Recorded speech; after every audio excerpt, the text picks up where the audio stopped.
Welcome to Positive Filter with your host, Philip Wilkerson, a podcast that focuses on friends, family, health, and career, with a little self-help along the way. Please join me in this journey for self-improvement, and I hope what I have to share will make you a better person, thus making the world a better place. I hope you enjoy the show. I hope you enjoy the show.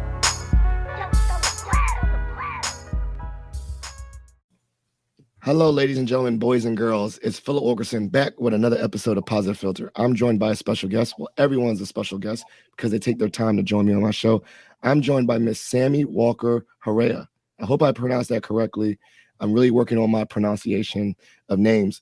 But I've met this amazing higher ed leader, speaker, innovator, LinkedIn guru, brand person on LinkedIn, actually, and followed a few of her workshops, jumped in, and really made a connection with her via the internet. And I was like, wow, I know she's got something that she could share with my listeners. And so before we get into this, Sammie, why don't you give the listeners a little bit of background on who you are, and we'll get into the topic today. Absolutely. Again, thank you so much, Phil, for the invitation. It's really exciting to make our online connection slightly more developed, right? Being able to be on your podcast, connect, and maybe in the future we can connect in person as well.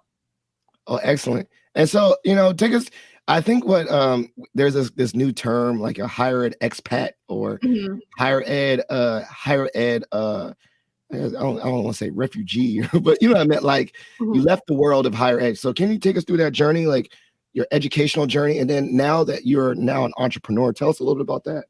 Absolutely. Well, hello, everyone. My name is Sammie Walker Herrera, and I am a higher education student affairs expat.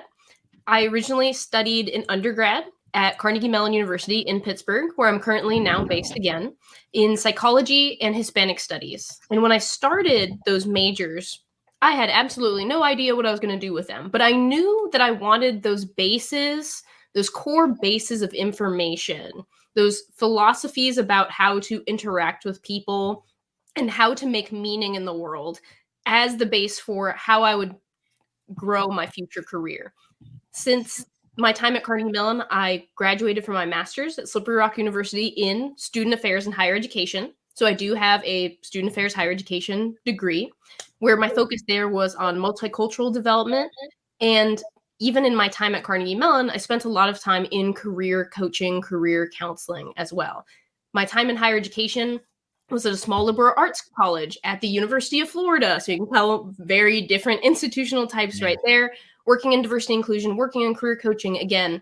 And in my time in higher education, recognizing not only that lack of opportunity for advancement that often happens once you get to like a coach level, for example, often that lack of advancement might be, okay, maybe I can be an associate, maybe a director, but what then? For example, I know for a while I was actually pretty interested in a doctorate of some sort, probably in human development and some type of education. But I realized in my time as a career coach, working specifically with students, that this is actually something that I love to do. However, how can I do that in an environment that is a bit more flexible for me, where I feel like I'm able to direct my voice a lot more, make more decisions about how I coach, who I work with, how I can support them, how I can build out programs. And so that's why entrepreneurship really stuck out to me.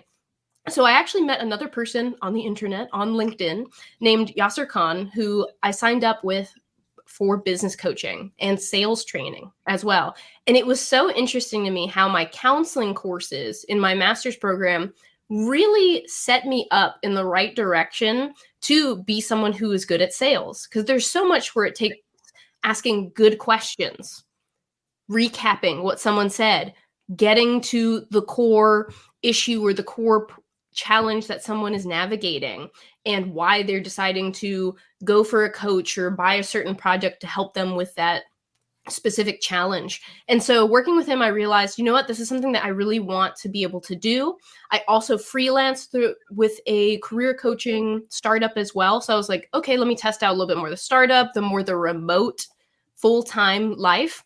And now Yasser and I were working together. We both co-founded the Speaking Academy through Yasser Khan Coaching.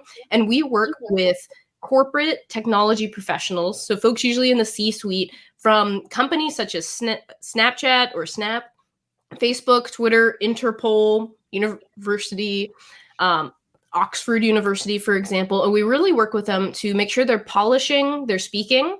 They're able to speak on the spot without fear and even get to that next level and host prepared presentations.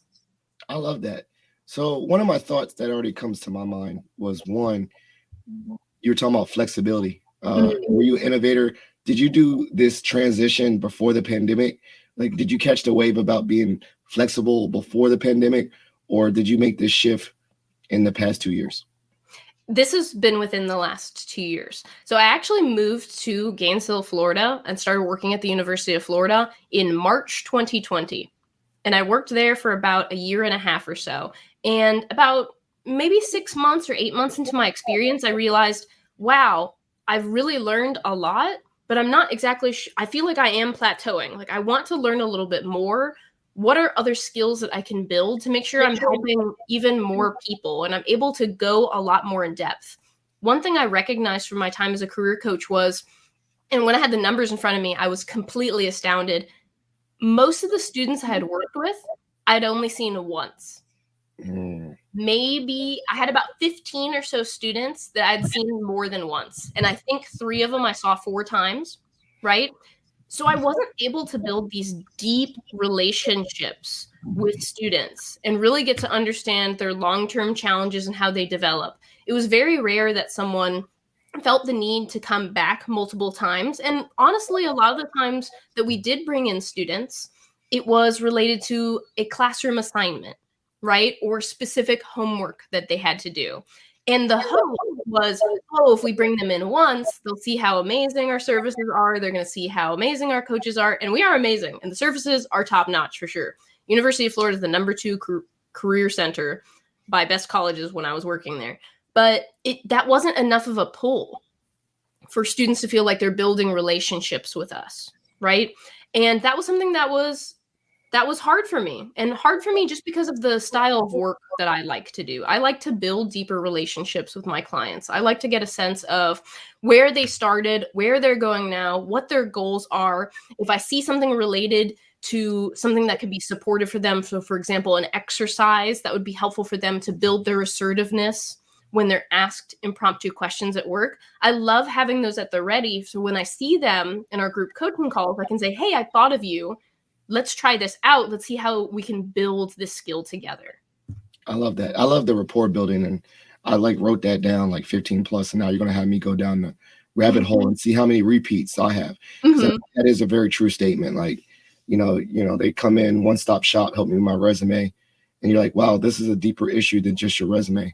But before you know, it's the end of the semester, and you only met them like once or twice. And so that's a very powerful statement. So I'm going to get right into the meat of this conversation about public speaking, because I think that one, I've seen you present multiple times. So you're a wonderful public speaker, you're wonderful presentation skills and all that. So one, before we go into this as a thing that you teach others, I want to learn a little bit more about your journey. So take us to your journey about you building confidence, or you being a public speaker, or actually practicing, or anything like that. Take us to that, day one, and how you hone that craft for yourself. Yes. I would say the first day I truly considered myself a leader was the day that I was elected to be vice president of philanthropy in my sorority when I was an undergrad. And that was in my freshman year, or my first year. I've left higher education for long enough. I said freshman. Anyway, from that experience, I realized, wow, I have such an opportunity to make so much positive change. So the sorority I was a part of was a national sorority called Alpha Chi Omega.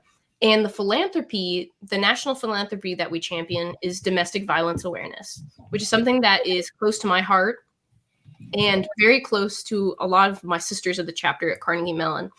And one thing I realized when I would get in front of the chapter and try to get them excited about an event that I'm hosting. Oh, we're doing a salsa dancing event, or we're donating money, or we're hosting a walk a mile event where we're getting professors and staff members wearing high heels across campus to show awareness and build fun, was that it being such a heavy topic, and philanthropy and volunteer organization being so much work, I remember actively at the age of 17, 18, telling a lot of jokes and being very silly in front of the chapter to get their attention, right? Never jokes about the subject matter, but just things to lighten the mood, and then let them know toward the end of my time in front of them about what we were doing. And I realized after a little bit, I didn't have more volunteers for my events. I realized we didn't have folks helping put up more posters or paint the fence or invite their friends to donate or support our events. And I realized just because I feel comfortable being more myself, authentic, maybe silly in front of the chapter, doesn't mean that I'm making the impact that I intended to make. And that struck me for a bit. I was like, wow, like I don't want to leave this role that has so much impact, not only for awareness at Carnegie Mellon, but also support for educational programs and support for women at the Women's Center here in Pittsburgh. I realized that I need to make sure that I'm taking myself seriously and that I truly see myself as a leader so I can convey that from the inside out, and that anytime that I speak, there's a call to action and there's impact that comes from there, where because I spoke and because I highlighted my own passion, maybe my own story in some ways, that more people were motivated to provide that support. And I think I developed a lot more of my public speaking experience and even that inner confidence from working at the Career and Professional Development Center at CMU, because I was just so bought into when we start building your resume, your LinkedIn, it's more than a resume. Just like you said, it's that sense of feeling like I have more direction and clarity of what I want to do. Yes, I'm a sophomore undergraduate student studying psychology, but I at least know there's a few different options for me in academia, in corporate, internships I can look at. And you feel more confident about what you're studying, and it gets you more excited about the future as well, right? And so often the best salespeople are the people who have 100% belief in what they're selling. Someone might not have the best strategy or techniques, but when you truly believe in what you're selling or what you are championing in that moment, it provides this energy and this confidence that says, hey, I'm talking to you about this because I honestly believe it would be a disservice not to tell you about this. And so I believe those experiences where I wasn't having the impact I wanted to for a cause that was so important to me, but I was having more of an impact and training through student employment, I realized, okay, maybe I can make sure to create more of that change. And so, of course, being a career coach, I probably gave very similar resume presentations 100 times. So I was used to being in front of groups of people, predominantly students, but also faculty members, staff members as well. And Phil, you mentioned recognizing me from different webinars that I've hosted. I've hosted maybe 3 or 4 solo trainings on LinkedIn related to leaving student affairs and higher education, how to do that, how to level up your resume when you're a graduate student, how to build out your goal setting in the year 2022, things like that. And honestly, from those experiences, I did a lot of scripting and I did a lot of practicing for my presentation. So a lot of my experience with public speaking was more prepared. And it was only until I started doing more of this public speaking training with Yasser that I was also developing more of my capacity for impromptu speaking in the moment, not judging my answers, in the moment, still being polished, still good pace, and feeling like I have more of a structure when I speak. I love that. You know, it's funny because you say more confidence when impromptu speaking. Mm-hmm. And I'm very heavily involved in Toastmasters. Oh, wow. And so that's literally the same avenue, is that the confidence wasn't there. I think we're in the same place telling jokes and all that. But I pursued Toastmasters to be more refined, more polished, more serious. And so I think similar to you, you know, you have a coach and you had coaching and training. I use like a actual formalized, like Toastmasters organization to keep me accountable, in which I believe I've become a little bit more refined and better at public speaking, but at the same time, I have not lost that authentic self, So I love it. Take us to that. So like you were like coming and you connected with what I believe his name is Yasser. Did I pronounce it? Connecting with Yasser, and he is a public speaking, expert. How did you like say, hey, I want to join forces with you? And then how did that relationship begin with the actual training of your public speaking skills?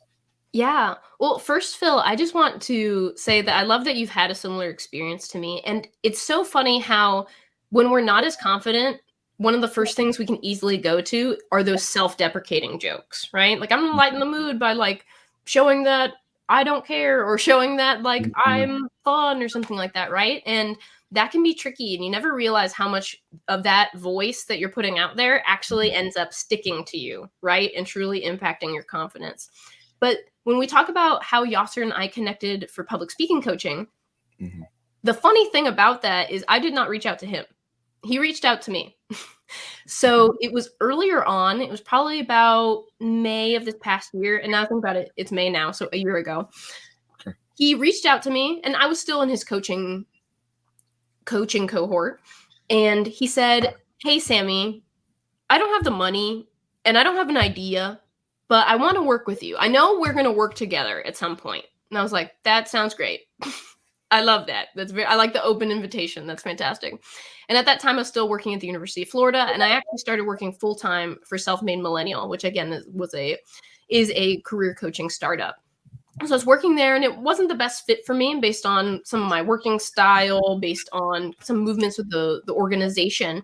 And after that experience, I took a bit of a break. It was the first break I'd ever taken in my career. And fun fact, Phil, LinkedIn very recently, probably in the last month or 6 weeks or so, added a feature to your experience section where you can add a career break of some sort. So, for example, maternity, paternity, parental leave, sabbatical, COVID, for example. And so it really normalizes the fact that sometimes people need to take a break or want to take a break, or life happens, right? And so life happened to me. I took a bit of a break, and Yasser was one of the first people I reached out to. So I actually reached back out to him and I said, hey, remember when you said we would work together? I'm a little bit more curious about how that might work out. And it worked out very well that he had more of an idea. We actually even scrapped that first idea, and he really dug deep into himself, and he realized, you know what? I've done some public speaking coaching in the past. I am an expert. I've won all these competitions. The reason I'm not a public speaking coach right now is because I'm scared, and I don't want to be scared anymore. So let's do this. And he trained me for the exact techniques and the exact exercises that we use with our clients today. Well, hold up. So he said that he would, I'm just listening real carefully. Yeah. You helped him, and he helped you because he was afraid to start a thing. And then you were his, part of my language, you were his guinea pig. And so, I mean, by doing that, he was empowered because he was like, I have someone, it's almost like I have someone to pour into and really develop or help. But in a sense, he was getting development too, in his confidence of coaching other people or whatever, or at least brainstorming ideas. Like, this is a new idea, and you were someone that would be, somewhere he could be vulnerable with and kind of test that. That's a very powerful thing if you think about that in a sense. Like, I have an idea, but I have a friend to help me develop that idea. In a sense, that's a win-win. Like, I'm gonna help you, but you're helping, in actuality, you're helping me too. Yeah, I would say what happened right then and there too was that Yasser and I have a lot of trust built between each other. By the time that we decided, we're going to work together, we had never met in person. We'd known each other for a little bit over a year or so. And I met him on Zoom probably 20 times or so for all different coaching sessions, one-on-one, group, just check-ins and support and things like that. And when he said, hey, I know you and I talked about this one idea, but it's just not going to pan out. The market is not there. People aren't interested. I want to do this. And I said, oh, okay, cool. So how does that change some of the ... there was that trust there where he was like, wow, okay, Sammie is 100% in on what we're doing. I changed the entire business model and she still wanted to work with me on this. And he knew I could do it. I just needed a little bit more of that specific training. And maybe, and hopefully, some of that training that he provided for me did build up more of that confidence. Every day, he and I are still building up our confidence in what we're doing. I often like to say to our clients, there's an inner confidence and there's an outer confidence. And oftentimes, you are speaking a lot more confidently than you actually believe. Other people might rate you a 9 out of 10 or 10 out of 10 for a confidence. But if you still believe that your speaking is at a 5 out of 10, 4 out of 10, and it's really low, your speaking is going to get worse because you're going to practice less, because you're less motivated, because you feel like you're doing worse than you are. So that's why key feedback is so important, not only from public speaking experts, but also from the cohort in the group as well. The group provides all this feedback and support where Yasser and I put our hands up and say, hey, we're not just saying this to say it. Like, these folks could have easily been in your audience at work, and they're saying that they believe you were confident when you were speaking. Oh man, I think cohort. You're actually selling Toastmasters to me over again, because and I say that because the inner voice, outer voice, and having vulnerable spaces, but like you're talking and other people are like, you're practicing with other people, and you're forcing yourself to do it, forcing yourself.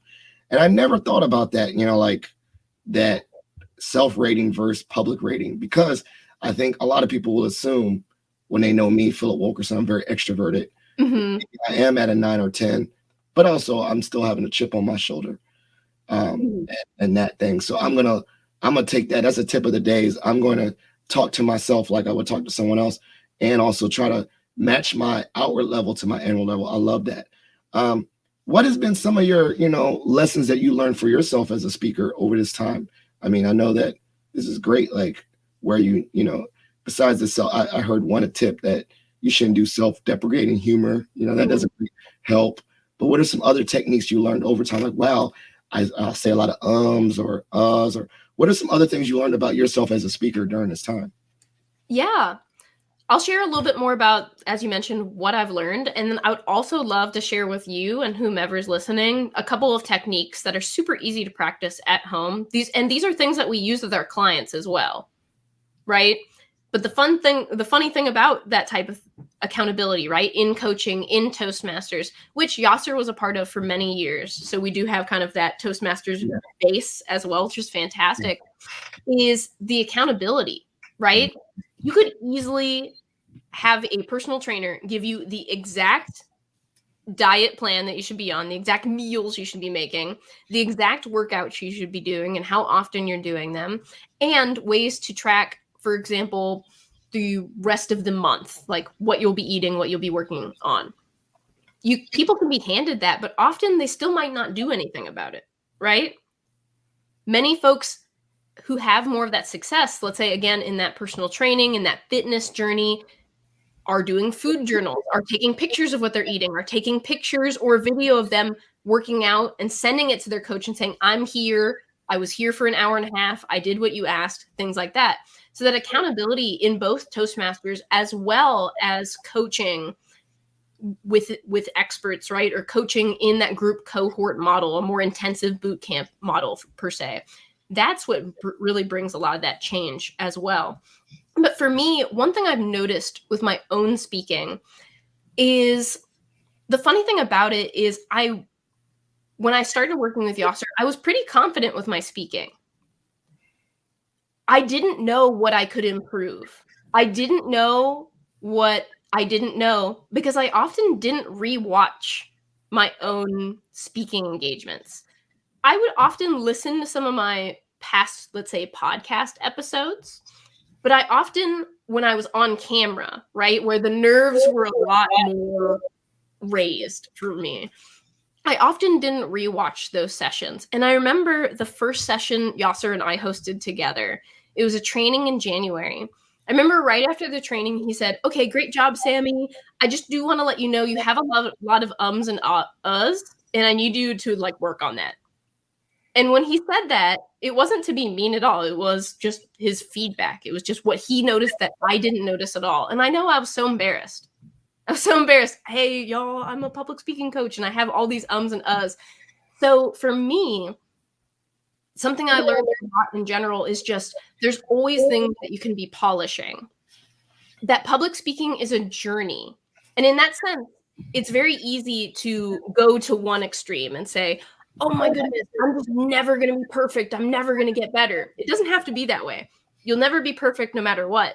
But because it's a journey, it's something that you can work on. Therefore, it means that you need to have a habit of working on your speaking so that instead of plateauing or going down after time, you can at least maintain or keep increasing your skill. So that's something I've recognized is as much as we ask our clients to practice, I practice my speaking too. I practice my on-the-spot speaking as well in the exact same manner that I ask them to. And that's actually how I did my coaching as well as a career coach. When I hosted a program called Student Affairs to Elsewhere, and I had clients who were in higher education who wanted to move out of higher education, every single exercise that I created, every single homework that I gave them were things I did ahead of time so that I could share my experience and I knew that it would work well for them. I love that. One thing I love about that is habits become your being, right? Mm-hmm. So can you take us through some like concrete ways that you practice? Like I say the same thing. Like I remember one of my frat brothers coached me, was like, okay, record yourself and send it to me. And I was like, no. And he was like, when I say record yourself, like stand up, face the camera, you know, speak with your chest. And I was like, this is so awkward. Like I was using a webcam, but he had me stand up, and I had the videos, I uploaded them to YouTube, and it was cringy. It was mad cringy. I think it's still cringy in my mind, but it helped me take myself outside of myself and look at my body language, or look at how I'm using my hands and how I'm using the space of the room. You know, am I pacing? Am I swaying? And so I am not going to lie and say I do this all the time. Probably because of you, Sammie, I'm probably going to start being more thoughtful about watching myself over again and studying. Like quarterbacks do it all the time. They study film and they watch themselves throw, and they don't feel like that's awkward. But other times, I don't know, it feels weird. Like watching yourself public speak is not the same to me as watching yourself dance or watch yourself, you know, play a sport, right? But I think the greats do that. They do it in every form or fashion. If they're lifting weights, they're videoing themselves with the technique. So can you take us through some of that exercises that you do to like turn that into a habit? Yeah. And even what you just said there, right? Like it's super awkward to watch my speaking. What I recommend you do, and this what we do with our clients as well. So anyone listening, feel free to do this as well. We have our clients record a baseline video. This is a video that we use to compare all the rest of their future videos on. So we don't ask our clients to rewatch every single one of their videos, right? Because I do think that would impact folks' confidence in that moment, right? There are some times when, oh, I have a couple of days I was kind of sick, I wasn't able to practice, or you're focusing on one skill, right? We ask our clients to focus on one thing at a time. So perhaps their ums and uhs are gone, but their gestures are still like really weird, right? Or like their body is really locked, and then they're judging themselves from that. So having a baseline video is something super helpful, because let's say after 2 weeks, you compare your last video with your baseline video, and you can see immense progress just from those 2 weeks as well. And so with that baseline video, and this is the practice that I do very regularly, almost every day, is I'll get my whole webcam set up. I'll either be sitting, kind of like, okay, I'm practicing for speaking on Zoom or speaking on a podcast like this, for example, or standing. Oh, I'm preparing like I'm presenting in person, for example. I try to mimic it as close to what my next speaking engagement is going to be like. I pop open a website. Often what we do is we just encourage our clients to Google random question generator. Pop that in there. You can have it pop one question. You can have it pop 5 questions at a time. And I love having it have 5 questions at a time, because then your practice is answering those 5 questions on the spot. So one of my favorites that pops up is, tell me about your favorite cloud formation or the weirdest cloud formation you've ever seen. I can imagine that's maybe never a question most people have ever gotten asked.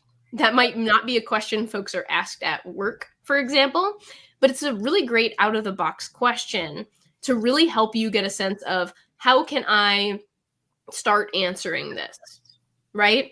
Another one, where do I see myself in 5 years? That is a little bit more like an interview question, right? That might be more of a question that you get, maybe not every single day, but once a year, a couple times a year, things like that. It's a question you've heard people ask. And so with your baseline video, we encourage our clients to record and not stop the recording. Answer those 3, 4, 5 questions, because then we see, even in between answering the questions, are you shifting around a lot? Are you really nervous? Are you completely solid? Are you like a statue and your face is unmoving? Are you having filler words? And where are those filler words coming in? Because usually filler words themselves are a symptom of a problem. They're not a problem themselves. And usually it's a problem because A, someone's speaking too fast. B, they don't have enough pauses when they're speaking.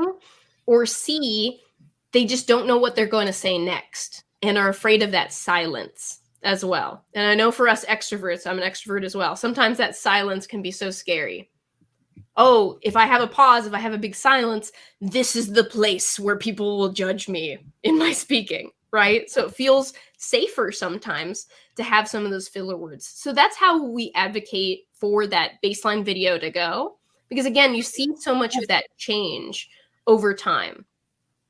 So that's one technique and one practice way to go. But usually after that baseline video, a practice for me every day will be popping 3 questions up and then recording myself as well. And the goal too is to speak for at least a minute.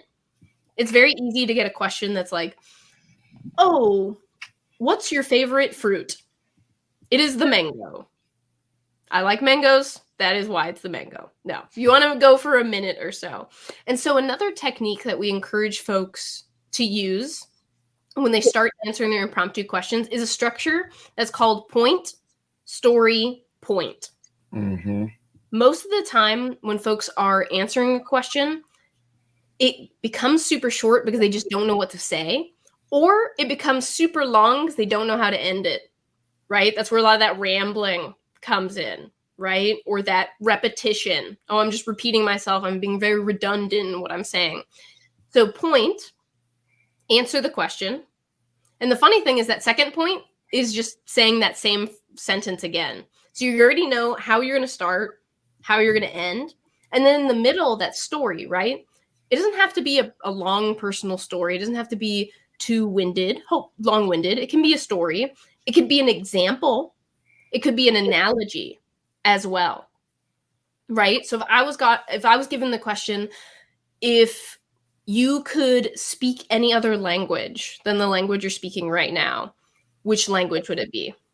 I would say the language that I would love to speak would be Hindi. One thing that I did during the pandemic was I watched pretty much every single Bollywood film that was on Netflix for most days. Some I've watched 4 or 5 times, and I always have the subtitles on in English. I would love to be able to sing the songs, be fluent in the language, and even connect with a lot of my friends who also know Hindi. So that's why the language I would speak instead of English would be Hindi. You see, you have that structure there. Maybe that wasn't exactly a minute long, but you see how having something there makes you feel so much more comfortable and confident because you know how you'll end and about how long you'll speak. Yeah, you land the plane very like not abruptly. That's one. Honestly, I never knew that that's what it was called, but that's one of the things I did start to learn to do better is because I would just say something and be like, and thank you. Like I had no smooth ending. So I'm going to use that. I'm going to use that reiteration rather than some awkward thank you. I'm going to finish off with solidifying that point. I like that. So I got a curious question. So with these base videos, are you just like putting them in a Google folder and dating them and then just randomly look at them? Like, what's the structure? I love this idea. I might jock that a little bit, but like, how do you like, this is like you getting your reps. This is you getting your exercise. That's what we say. We say getting your reps. getting your reps. So how do you organize your reps? Yeah. Organizing the reps and that accountability, again, is so key. So what we have our clients do is post their reps, post their homework videos for feedback in a Facebook group. So we have a private Facebook group for the Speaking Academy, and that's where our clients post their videos. And that's where Yasser and I provide both text or video feedback based on their speaking. And again, we will give feedback on a lot of aspects of their speaking, but we only quote unquote judge them based on the one thing they're focusing on. So we'll have coaching calls and we'll have curriculum calls. And during our coaching calls, when they're practicing and they're learning as well, we'll say, okay, you're working on your assertiveness. Okay, you're working on slowing down. Okay, you're working more on your pauses. And so we know what the clients are working on. We predominantly give more feedback related to what they're working on, but we also let them know what else we notice so that could be the next thing we work on. That can be their number one focus for the next week. And so when we have that accountability and those continuous reps, like you said, it makes sure that as each week passes by, we're not working on the same issue. Oh, you have a lot more assertiveness in your speaking. Let's start working on storytelling, or let's start doing a lot more practice similar to the types of Q&As you have at work. Oh, I love it.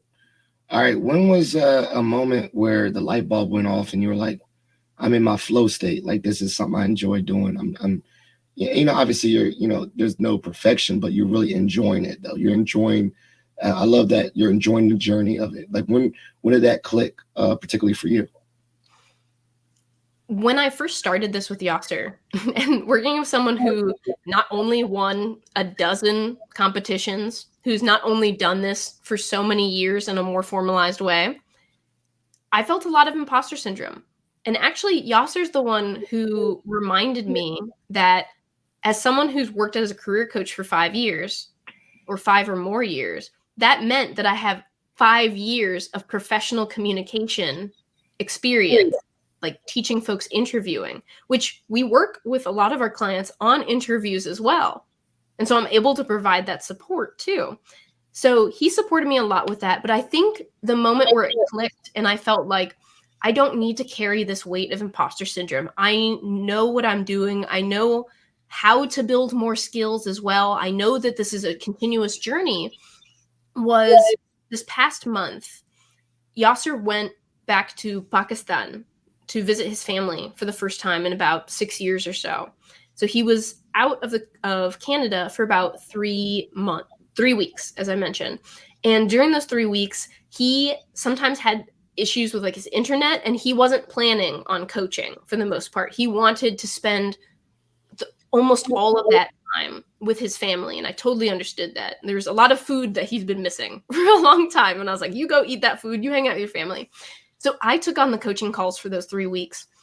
And I remember the first call, we had a new client there, the person I brought into the program, and a couple of our previous clients who'd been with us for about 6 weeks or so. And I hosted the call. Ironically, someone who teaches impromptu speaking, I have to be good at it because I'm always given so many random questions and so many really great questions that I have to think on the spot confidently to answer. And I hosted that session on my own. It was about the length of our usual sessions, about 2 hours or so, really focusing and diving deep and doing a lot more of those reps live. And after the session, Yasser asked me, okay, how did it go? How did it feel? And I was like, I think I did okay. I think I did well. And he actually went and watched the session himself. And after he watched the session, he said, you need to stop saying you think you did well. If you truly felt like you did well, you did well. Also, you can do this on your own now. You're going to have your own coaching call on your own in our sessions. I host my own, you host your own, we host one together. You have this, you've got this. And that feedback and evaluation from him, as well as beginning to change my language around my own coaching. That session went really great. I did a great job. I didn't anticipate this was going to happen, and this is how I navigated it, versus, well, I hope, I think, I don't know, it could be, right? A lot of those really doubting phrases, I don't doubt how good of a coach I am. And honestly, I think I'm surprising myself and surprising Yasser so much because I've picked it up way faster than we both expected. I love it. So I would say my next question is, there's different modes. I know I get a little bit of juice. Honestly, I get a little bit more juice in person talking rather than virtual talking. I think that call and response, recently I went and talked to a high school, spoke to like 500 kids. Wow. And when I did it, if I say something and say, how y'all feeling today? And they say, good, you get juiced up because you can feed that energy. Have you, in your coaching, have you taken this public speaking and gotten some in-person engagements? And if so, do you also believe, like me, there's a difference between a virtual public speaking engagement and a in-person speaking engagement? Yeah.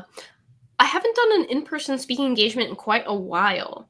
Even at the University of Florida, almost all of the presentations I gave were virtual. I think I gave about 3 or 4 in person, but that was like in the last few months of my employment there.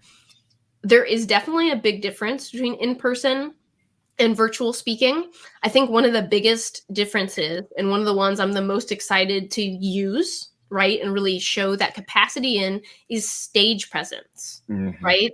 Being able to truly use space. And you can still do that virtually, right? You can designate the space on the left of you virtually for the past, the right of you for the future. One thing I realize that a lot of folks think is a no-no, it just seems like you can't do it, is when you have your webcam on, you're looking at yourself, you're looking at your video feed, your hands can move past where the video feed is. You can go out of the literal box that Zoom or WebEx or whatever puts you in, and you can gesture wide. You can gesture as big as you would maybe normally or more naturally in person as well. I think one of the things about in-person speaking that tripped me up a little bit more than I wanted it to would be that I would look to the audience and I would try to find an ally in the audience, right? I'd try to find someone who was nodding, someone who seemed energetic, someone who seemed interested. And that often inhibited my speaking in a way, because I was looking out for those people who were supporting and celebrating. But not everyone does that in an audience, right? Someone can still be grossly involved in listening and they don't speak up, or they don't move around, or they don't show as much on their facial expressions or their body that they're engaged.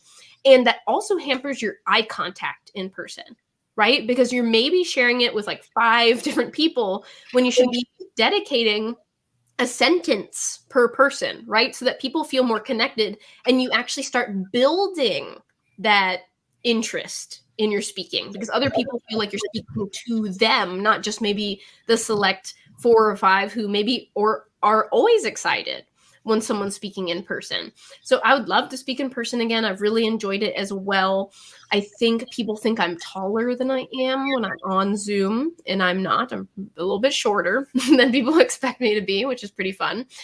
But I think with virtual speaking as well, you have to balance virtual speaking when you have the gallery view and virtual speaking when you're on webinar.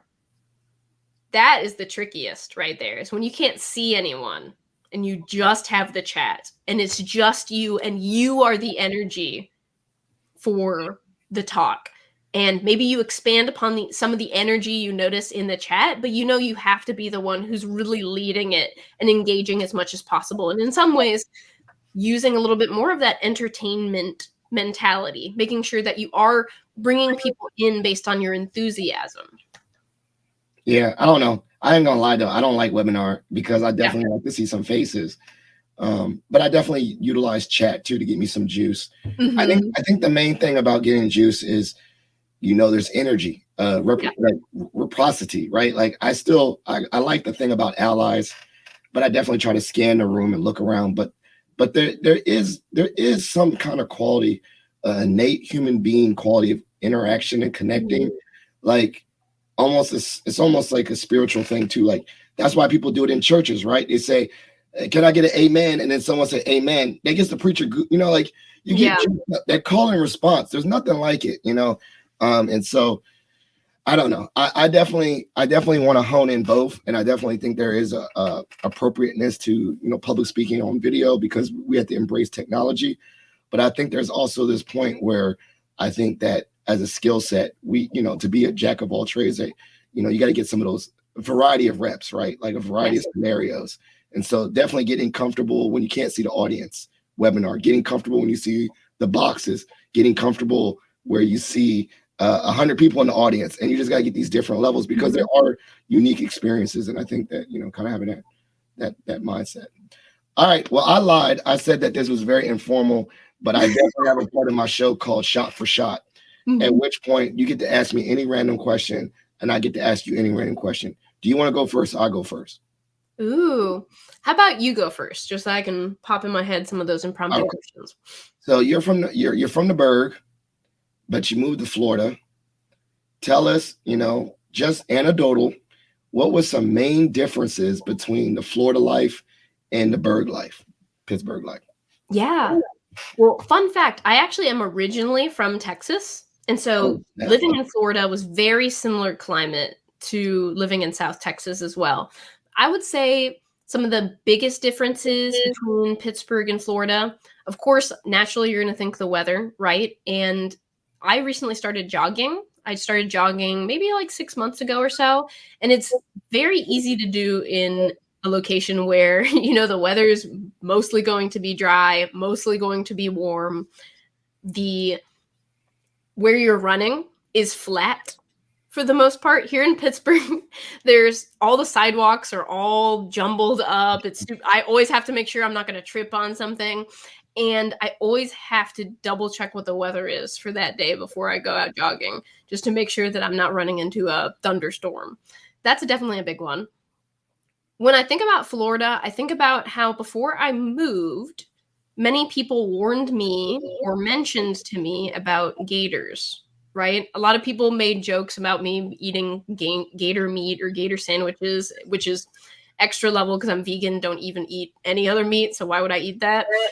But one time I was on my scooter. So Gainesville's pretty known for having those motorized scooters, like the 50cc ones. I was driving on 34th and it was about 3-lane road. I was on the rightmost lane because I was driving slower than most people, 50cc scooter. And I see ahead of me a gator crossing from the sidewalk, from the grass next to the sidewalk, right into the right lane of traffic that I was in. And I couldn't believe it. I was like, this is a real life gator I'm seeing right in front of me on the road that I'm in. How do I navigate this? And I knew I couldn't go into the left lanes because there were a bunch of cars going way faster than me. So I remembered this adage that my mother taught me growing up, which was, if you're about to get into a scrape while driving, it's safer to drive faster to get out of it than slower and then get into it. I don't know statistically whether that's true or not, but every single time I've sped up, whether biking or on a scooter or in a car, I was able to get out of the potential accident. So what I did was I leaned my scooter as left as possible as I could in that lane. I sped up as fast as I could, which I believe was probably 35 miles per hour. Again, not the fastest vehicle in the world. And I tucked my right foot into the left side of the scooter just in case. And I scooted past that gator. And it feels extra ridiculous saying it now. It felt extra ridiculous it happening at all. But you don't have those things happen in Pittsburgh. I'll say that. Oh, man, gator. That's the Florida Gators, you know what I'm saying? Exactly. I don't know if Gatorade would have helped me at all, maybe even go faster, but it was tricky. Oh, that's great. Okay, what's your question for me? Question for you. Let's see. I would love to hear if you like to dance, and if you do, what type of music you like to dance or what styles. All right, so I am breaking the stereotype that I am a man of color, a black man with no rhythm. But I love dancing anyway. Regardless, I like to dance. Um, I don't know. I mean, I just like any music that moves me. You know what I'm saying? Like there's times I literally have the most eclectic taste in music. I like the stuff that people listen to now. I like listening to soul music. I like listening to Motown. Just recently, when I moved into this new home, I took all my dad's, well, not all my dad's, but a large collection of my dad's vinyl records. And then I moved in with my in-laws as well, my father-in-law. And so I took his vinyl records. And so I have a little vinyl record collection, and I just randomly, like, I don't even look. I go any, meeny, miny, mo, and I put it in. I love that. So I've been listening to things like Prince, Purple Rain, to like Willie Nelson, to like the Beatles, to like Earth, Wind, and Fire. I mean, just the most random records. You know, my dad had the old bad, you know, Michael Jackson. I mean, some real classics. So, and then when I'm listening to music, I don't know, I hit the two shuffle, you know, the little shuffle and dance to myself. But, you know, I like dancing with my wife, you know, partner dancing. One style of dancing I always want to try, and I need to get put on to it, was Chicago Step. Have you heard of that? I haven't. Like Step in the Name of Love, like, you know, obviously, you know, even though R. Kelly's canceled, whatnot. There's a style of dance called Chicago Step. If you Google it, it's really, it's been meant in Chicago, but it's a partner dance. It's a lot of spins, a lot of, like, you know, 1-2 steps. And one of my good friends, her name is Shay. She's one of my high school buddies. She is like legit a pro at Chicago Step. I mean, like, she does competitions and stuff down in Norfolk. But that's one thing I did say once life is normal. I said, Shay, take me, because, you know, it's beginner level. Like Chicago Step has like very advanced dance. Like it's for all ages. So there's people like older people that don't, you know, are not as mobile, but they are really good at moving their partner and swinging their partner. And then there's people that are like younger that have more footwork. So it's a wide range of skill set. Yeah. And I was like, Shay, please teach me how to do some Chicago Step. So I'm going to send this episode to Shay at the very end and say, just listen to this part while I talk about Chicago Step. But that is going to be the style of dance I want to learn. I want to try it out, especially because it's a partner thing. Yeah. I tried it with my wife. It is very chill. I think if you look up Chicago Step too, it's like real, like, it's not fast. It's like you're really focusing on like spinning people and stuff. So it's a lot of fun. So that sounds super fun. So that's it. You know, I love all kinds of music. I like dancing. I like to turn up. I like to, you know, dance off rhythm, did a little 2-step and bounce a little bit. But I definitely formalize stepping. I want to try Chicago Step. You know, that'd be fun. Yeah, definitely do so. And Shay, get him on it. Yeah. So it's been a great episode. And now is the part of the show that is organized. I would love you to share shout outs and plugs. So shout outs means anyone you want to show love to, anyone. And, you know, shout them out, show them love.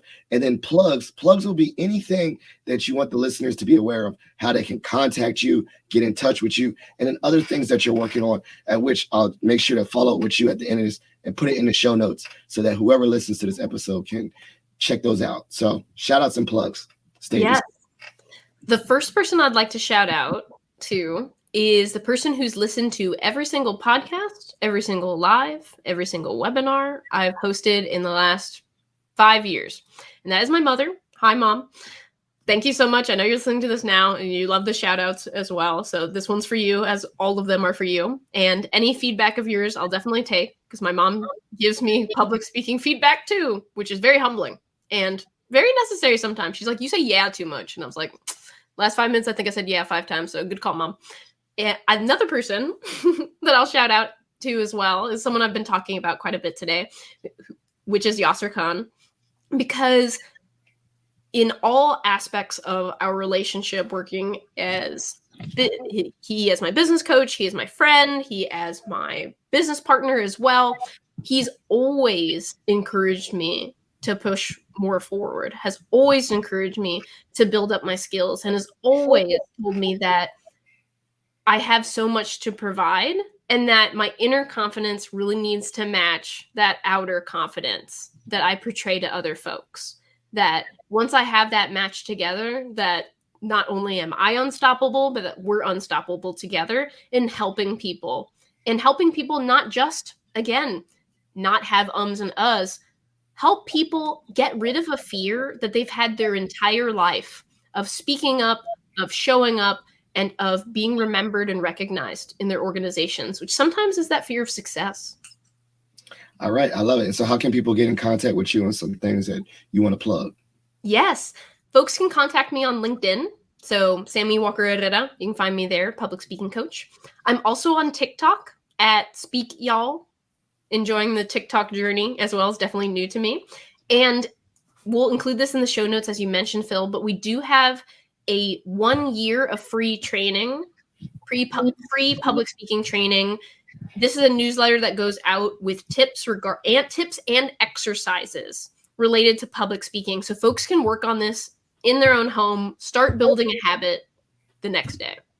I love it. I'm definitely going to put that in there for the listeners. And maybe, honestly, I should be taking advantage of this myself. So, hey, you might have a new person. So thank you so much, Sammie. I really enjoyed having you. I'm really glad that we connected and you were actually open to this. So Positive Filter listeners, if you enjoyed this episode, please share it with a family member or friend. Sharing positivity is how we get this podcast off the ground. If you also want to leave a voicemail for the podcast, please call the hotline, which is 571-336-6560.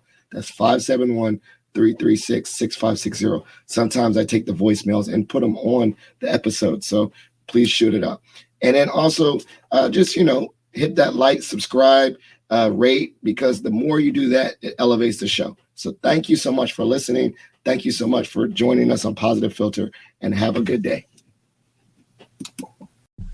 Thank you for listening to Positive Filter, a podcast that focuses on family, friends, career, with a little self-help along the way. If you enjoyed this podcast, please share it with your family and friends, and like the Facebook page, Spreading Positivity Movement. Thanks for listening.